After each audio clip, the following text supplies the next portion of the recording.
জানেন কি, স্বয়ং দেবাদিদেব মহাদেব কৈলাস ছেড়ে পৃথিবীতে এসেছেন শুধু এক শিশুকে দেখার জন্য। কিন্তু সেই শিশুর মা মহাদেবকে দরজার বাইরে থেকেই তাড়িয়ে দিচ্ছেন। কে সেই শিশু, আর কেনই বা মা যশোদা স্বয়ং মহাদেবকে চিনতে পারলেন না? গল্পের শুরু তখন যখন ভগবান বিষ্ণু মর্তে শ্রীকৃষ্ণ রূপে অবতার নিলেন। সারা বিশ্ব যখন নন্দলালের আগমনে উৎসবে মেতেছে, তখন কৈলাসে বসে মহাদেব কি আর স্থির থাকতে পারেন?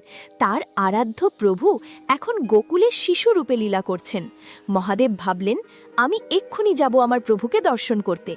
কিন্তু সমস্যা হলো, মহাদেবের যা রূপ, গায়ে ভস্ম, গলায় সাপ, হাতে ত্রিশূল, এই রূপে গেলে তো গোকুলবাসী ভয় পাবে। তাই তিনি ধরলেন এক সাধু বা জ্যোতিষীর ছদ্মবেশ। তিনি গোপীদের মাধ্যমে মা যশোদার কাছে খবর পাঠালেন যে একজন বড় ভবিষ্যৎ বক্তা এসেছেন, যিনি নন্দবাবার সন্তানের ভবিষ্যৎ বলতে পারেন।